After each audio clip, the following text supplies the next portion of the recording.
ನಮಸ್ಕಾರ ವೀಕ್ಷಕರೇ. ಕ್ಷಣ ಕ್ಷಣಕ್ಕೂ ಕುತೂಹಲ ಮೂಡಿಸ್ತಾ ಇರೋ ಪಶ್ಚಿಮ ಬಂಗಾಳ ಅಖಾಡದಲ್ಲಿ ಈಗ ವಿಡಿಯೋ ಒಂದು ದೊಡ್ಡ ತಿರುವನ್ನ ಕೊಟ್ಟಿದೆ. ಟಿಎಂಸಿಯಿಂದ ಹೊರ ನಡೆದಿದ್ದ ನಾಯಕ ಹುಮಾಯೂನ್ ಕಬೀರ್ ಕುರಿತ ವಿಡಿಯೋ ಇದಾಗಿದ್ದು, ಆತ ಬಿಜೆಪಿ ಲಿಂಕ್ ಇರೋ ಬಗ್ಗೆ ಹೇಳಿದ್ದಾನೆ ಅನ್ನೋ ಆರೋಪ ಬಂದಿದೆ. ಖುದ್ದು ಮಮತಾ ಪಕ್ಷ ಸ್ಟಿಂಗ್ ಆಪರೇಷನ್ ಮಾಡಿಸಿ ಈ ವಿಡಿಯೋ ಹೊರತಂದಿದೆ.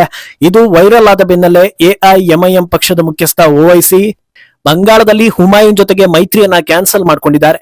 ಇದು ತೃಣಮೂಲ ಕಾಂಗ್ರೆಸ್ಗೆ ಅತ್ಯಂತ ದೊಡ್ಡ ಪ್ಲಸ್ ಪಾಯಿಂಟ್ ಅಂತ ಅನ್ನಿಸ್ಕೊಳ್ತಾ ಇದೆ. ಆದ್ರೆ ಈ ಎಲ್ಲಾ ಆರೋಪಗಳನ್ನ ತಳ್ಳಿ ಹಾಕಿರೋ ಹುಮಾಯೂನ್ ಹಲವು ವಿಚಾರಗಳನ್ನ ರಿವೀಲ್ ಮಾಡಿದ್ದಾರೆ. ಹಾಗಿದ್ರೆ ಇದರಿಂದ ಯಾವ ರೀತಿಯ ಇಂಪ್ಯಾಕ್ಟ್ ಆಗುತ್ತೆ, ಯಾರಿಗೆ ಸಮಸ್ಯೆ, ಯಾರ ಹಾದಿ ಸುಗಮ ಆಯ್ತು ಅನ್ನೋದರ ಬಗ್ಗೆ ತಿಳಿಸ್ತೀವಿ. ಅದರ ಜೊತೆಗೆ ಬಂಗಾಳದ ಇತರ ವಿಚಾರಗಳನ್ನ ಕೂಡ ಒನ್ ಬೈ ಒನ್ ವಿವರಿಸ್ತಾ ಹೋಗ್ತೀವಿ. ಈ ವಿಡಿಯೋವನ್ನ ತಪ್ಪದೆ ಕೊನೆ ತನಕ ನೋಡಿ. ಅದಕ್ಕೂ ಮುನ್ನ ಮೀಡಿಯಾ ಮಾನ್ಸ್ಟರ್ ಚಾನಲ್ ಅನ್ನ ತಪ್ಪದೆ ಸಬ್ಸ್ಕ್ರೈಬ್ ಮಾಡಿ. ಎಸ್, ಕಳೆದ ಒಂದು ತಿಂಗಳಲ್ಲಿ ಬಂಗಾಳದಲ್ಲಿ ಯಾವ ರೀತಿ ವಾತಾವರಣ ಇತ್ತು ಅನ್ನೋದನ್ನ ನೋಡ್ತಾ ಇದ್ದೀರಾ. ಅದರಲ್ಲೂ ಕಳೆದ 2 ವಾರಗಳಲ್ಲಿ ವಾತಾವರಣ ಯಾವ ರೀತಿ ಬದಲಾಗ್ತಾ ಇದೆ ಅನ್ನೋದನ್ನ ಕೂಡ ನೋಡ್ತಾ ಇದ್ದೀರಾ. ಬಂಗಾಳವನ್ನ ಭದ್ರಕೋಟೆ ಮಾಡ್ಕೊಂಡಿದ್ದ ಮಮತಾಗೆ ಈ ಬಾರಿ ಸಾಂವಿಧಾನಿಕ ದಿಗ್ಬಂಧನ ಎದುರಾಗಿದೆ. ಗೂಂಡಾಗಿರಿ ಮಾಡೋ ಹಾಗಿಲ್ಲ, ಡ್ರಾಮಾಗಳು ನಡೆಯೋದಿಲ್ಲ, ಅಕ್ರಮ ಮಾಡೋದಕ್ಕೆ ಆಗೋದೇ ಇಲ್ಲ ಅನ್ನೋ ಪರಿಸ್ಥಿತಿ ಎದುರಾಗಿದೆ. ಈ ಹೊತ್ತಲ್ಲಿ ಮಮತಾ ಗೆಲ್ಲಬೇಕು ಅಂದ್ರೆ ಅದಕ್ಕಿರೋ ಏಕೈಕ ದಾರಿ ಮತದಾರರು ಕೈ ಹಿಡಿಯಬೇಕು ಅಷ್ಟೇ. ಜನರು ವೋಟ್ ಹಾಕ್ತಾರೆ ಅಂದ್ರೆ ಸಾಂವಿಧಾನಿಕವಾಗಿ ಮಮತಾ ಗೆಲುವನ್ನ ತಡೆಯೋ ಹಕ್ಕು ಯಾರಿಗೂ ಇಲ್ಲ. ಆದ್ರೆ ಅದಕ್ಕೂ ಒಂದು ಕುತ್ತು ಬಂದಿತ್ತು. ಆ ಕುತ್ತನ್ನ ತೆಗೆಯೋ ಪ್ರಯತ್ನ ಮಮತಾ ಕಡೆಯಿಂದ ಆಗಿರೋದು ಕ್ಲಿಯರ್ ಆಗ್ತಾ ಇದೆ. ಒಂದು ವಿಡಿಯೋ ಬಂಗಾಳದ ಅಖಾಡದಲ್ಲಿ ಟರ್ನಿಂಗ್ ಪಾಯಿಂಟ್ ಆಗೋ ಸಾಧ್ಯತೆ ಇದೆ. ಈ ಬಾರಿ ಮಮತಾಗೆ ಎಲೆಕ್ಷನ್ ಕಷ್ಟ ಆಗೋ ವಿಚಾರಗಳ ಪೈಕಿ ಹುಮಾಯೂನ್ ಫ್ಯಾಕ್ಟರ್ ಕೂಡ ಒಂದಿತ್ತು. ಟಿಎಂಸಿಯ ಪ್ರಮುಖ ಲೀಡರ್ ಆಗಿದ್ದ ಹುಮಾಯೂನ್ ಬಾಬ್ರಿ ಮಸೀದಿ ವಿಚಾರ ತೆಗೆದು ಪಕ್ಷದಿಂದ ಉಚ್ಚಾಟನೆಗೊಂಡು ತಮ್ಮದೇ ಒಂದು ಪಕ್ಷವನ್ನ ಕಟ್ಟಿದ್ರು. ಅತ್ಯಂತ ಮುಸ್ಲಿಂ ವೋಟ್ ಇರೋ ಮುರ್ಷಿದಾಬಾದ್ನಲ್ಲೇ ಹುಮಾಯೂನ್ ತೊಡೆ ತಟ್ಟಿದ್ರಿಂದ ಈ ಬಾರಿ ಮಮತಾಗೆ ದೊಡ್ಡ ಮಟ್ಟದಲ್ಲೇ ವೋಟ್ಗಳು ಲಾಸ್ ಆಗುತ್ತೆ ಅನ್ನೋ ವ್ಯಾಖ್ಯಾನ ಇತ್ತು. ರೆಬೆಲ್ ಆಗಿದ್ದ ಹುಮಾಯೂನ್ ಬಗ್ಗೆ ಮಮತಾ ನಾನಾ ರೀತಿಯ ಆರೋಪಗಳನ್ನ ಮಾಡ್ಕೊಂಡೇ ಬಂದಿದ್ರು. ಅದರಲ್ಲಿ ಆತನಿಗೆ ಬಿಜೆಪಿ ಲಿಂಕ್ ಇದೆ ಅನ್ನೋದು ಕೂಡ ಒಂದಾಗಿತ್ತು. ಈಗ ಅದನ್ನೇ ಸಾಬೀತು ಮಾಡೋದಕ್ಕೆ ಮುಂದಾಗಿದ್ದ ಮಮತಾ ಸ್ಟಿಂಗ್ ಆಪರೇಷನ್ ಒಂದನ್ನು ನಡೆಸಿ ಹುಮಾಯೂನ್ ತನಗೆ ಬಿಜೆಪಿ ಲಿಂಕ್ ಇದೆ ಅನ್ನೋದನ್ನ ಹೇಳಿದ್ದಾನೆ ಅನ್ನೋ ರೀತಿಯ ವಿಡಿಯೋವನ್ನ ರಿಲೀಸ್ ಮಾಡಿದೆ.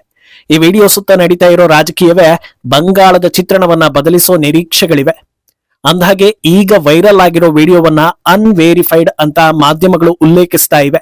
ಅಂದ್ರೆ ಈ ವಿಡಿಯೋದ ಸತ್ಯಾಸತ್ಯತೆಯನ್ನ ಪರಿಶೀಲನೆ ಮಾಡಿಲ್ಲ.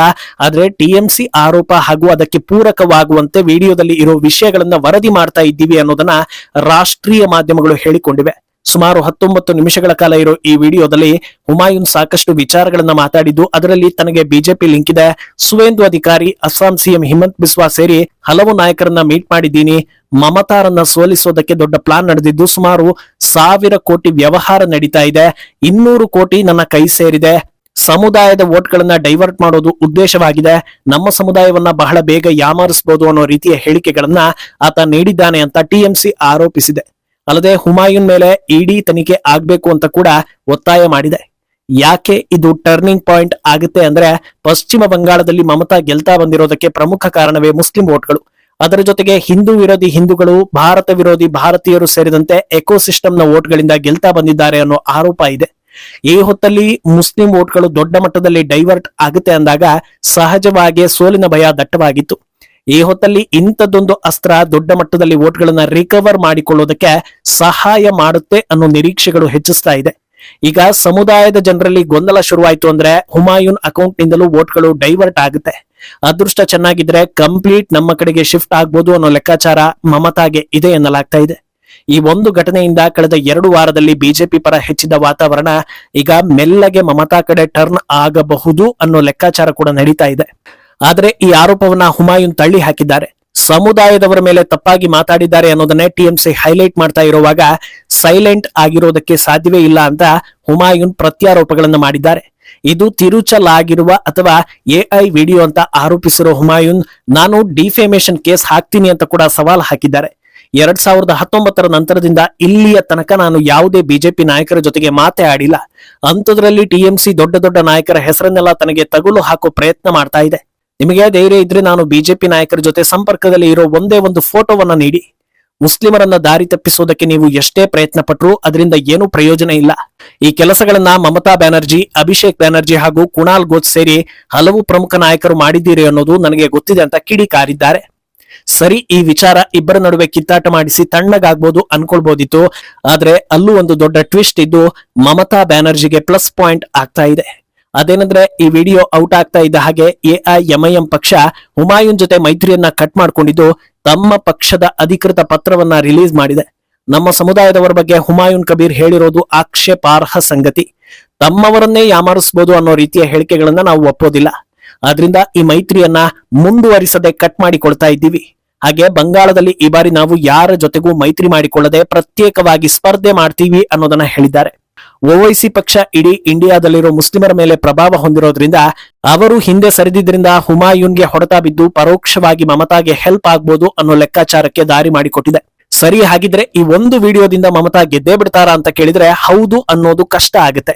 ಒಂದು ವೇಳೆ ಸಂಪೂರ್ಣವಾಗಿ 33% ಮುಸ್ಲಿಂ ವೋಟ್ ಕಂಪ್ಲೀಟ್ ಆಗಿ ಮಮತಾಗೆ ಬಿದ್ದು ಹಿಂದೂ ವಿರೋಧಿ ಹಿಂದೂಗಳ ವೋಟ್ 10% ಸಿಕ್ಕಿದ್ರು ಅಥವಾ ಮೂಲ ಬಂಗಾಳಿಗಳ ವೋಟ್ ಬಿಜೆಪಿಗೆ ಏಕೀಕರಣ ಆಯ್ತು ಅಂದ್ರೆ ಮತ್ತೆ ನೆಕ್ ಟು ನೆಕ್ ಫೈಟ್ ಏರ್ಪಡುತ್ತೆ. ಆದ್ರೆ ಹುಮಾಯೂನ್ ಮೇಲೆ ಆರೋಪ ಹೊರಿಸಿದ್ರು ಅಷ್ಟು ಈಸಿಯಾಗಿ ಹುಮಾಯೂನ್ ವೋಟ್ಗಳು ಕೈತಪ್ಪೋದಿಲ್ಲ.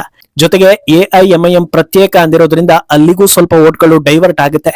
ಆದ್ರಿಂದ ಮಮತಾಗೆ ಈ ಒಂದು ವಿಡಿಯೋದಿಂದ ಸಂಪೂರ್ಣ ಲಾಭ ಆಗೋ ಸಾಧ್ಯತೆ ಕಡಿಮೆ ಎನ್ನಲಾಗ್ತಾ ಇದೆ. ಆದ್ರೆ ಇಲ್ಲಿ ಸಿಗದ ವೋಟ್ಗಳು ಹಿಂದೂಗಳ ಕಡೆಯಿಂದ ಸಿಕ್ತು ಅಂದ್ರೆ ಅಲ್ಲಿಂದಲ್ಲಿಗೆ ಬ್ಯಾಲೆನ್ಸ್ ಆಗುತ್ತೆ, ಮಮತಾಗೆ ಗೆಲ್ಲೋದಕ್ಕೆ ಅವಕಾಶಗಳು ಜಾಸ್ತಿ ಆಗುತ್ತೆ. ಆದ್ರಿಂದ ಮಮತಾ ಭವಿಷ್ಯ ಈ ಬಾರಿ 100ಕ್ಕೆ 100 ಮತದಾರರ ಕೈಯಲ್ಲಿದೆ ಎನ್ನಲಾಗ್ತಾ ಇದೆ. ಇನ್ನೊಂದು ದಿಕ್ಕಲ್ಲಿ ಈ ಬಾರಿ ಶತಾಯಗತಾಯ ಗೆಲ್ಲಲೇಬೇಕು ಅಂತ ಡಿಸೈಡ್ ಮಾಡಿರೋ ಬಿಜೆಪಿ ತನ್ನ ರಣತಂತ್ರಗಳನ್ನ ಮುಂದುವರಿಸ್ತಾ ಇದೆ. ನಿನ್ನೆ ಮೋದಿ ಬಂಗಾಳದ ಅಖಾಡಕ್ಕೆ ಬಂದು ಮಿಂಚು ಹರಿಸಿದ್ರು. ಇವತ್ತು ಅಮಿತ್ ಶಾ ದೊಡ್ಡ ಮಟ್ಟದ ಅನೌನ್ಸ್ಮೆಂಟ್ ಗಳನ್ನ ಮಾಡಿದ್ದಾರೆ. ಬಂಗಾಳದಲ್ಲಿ ಬಿಜೆಪಿ ಅಧಿಕಾರಕ್ಕೆ ಬಂತು ಅಂದ್ರೆ 6 ತಿಂಗಳಲ್ಲಿ ಯುಸಿಸಿಯನ್ನ ಜಾರಿ ಮಾಡ್ತೀವಿ ಅಂತ ಹೇಳಿದ್ದಾರೆ. ಅಲ್ಲದೆ ಪ್ರತಿ ಮಹಿಳೆಯರ ಸಂರಕ್ಷಣೆಗೆ ದುರ್ಗಾ ಸುರಕ್ಷಾ ಸ್ಕ್ವಾಡ್ ರಚನೆ, ಪ್ರತಿ ಮಹಿಳೆಯರು ಹಾಗೂ ನಿರುದ್ಯೋಗಿಗಳಿಗೆ ಮಾಸಿಕ 3,000 ಹಣ, ಅಕ್ರಮ ವಲಸಿಗರ ವಿರುದ್ಧ ಮುಲಾಜೆ ಇಲ್ಲದೆ ಕ್ರಮವನ್ನ ಕೈಗೊಂಡು ಎಲ್ಲರನ್ನೂ ಆಚೆ ಹಾಕುವುದಾಗಿ ಪ್ರಾಮಿಸ್ ಮಾಡಿದ್ದಾರೆ. ಇನ್ನು ಪ್ರಧಾನಿ ಮೋದಿ ಹೇಳಿದಂತೆ 7ನೇ ವೇತನ ಜಾರಿ ಮಾಡೋ ಬಗ್ಗೆಯೂ ಕೂಡ ಅಮಿತ್ ಶಾ ಪ್ರಾಮಿಸ್ ಮಾಡಿದ್ದಾರೆ. ಈ ಬಾರಿ ಹಿಂದಿನ ಎಲ್ಲಾ ಸಲಕ್ಕಿಂತಲೂ ಅತ್ಯಂತ ಜಾಗರೂಕವಾಗಿ ಬಿಜೆಪಿ ಅಷ್ಟು ಸುಲಭವಾಗಿ ಸೋಲನ್ನ ಒಪ್ಪಿಕೊಳ್ಳೋದು ಕಷ್ಟ ಅಂತಲೇ ವ್ಯಾಖ್ಯಾನಿಸಲಾಗ್ತಾ ಇದೆ. ಇನ್ನು ಚುನಾವಣೆಗೆ 13 ದಿನಗಳು ಬಾಕಿ ಇರೋ ಹೊತ್ತಲ್ಲಿ ಈ ವಿಡಿಯೋ ಮೂಲಕ ಟಿಎಂಸಿ ಹೊಸ ಅಸ್ತ್ರವನ್ನ ಪ್ರಯೋಗ ಮಾಡಿದೆ. ಇನ್ನೆರಡು 3 ದಿನಗಳ ಕಾಲ ಈ ವಿಚಾರ ದೊಡ್ಡ ಮಟ್ಟದಲ್ಲೇ ಹೈಪ್ ತೆಗೆದುಕೊಳ್ಳುತ್ತೆ.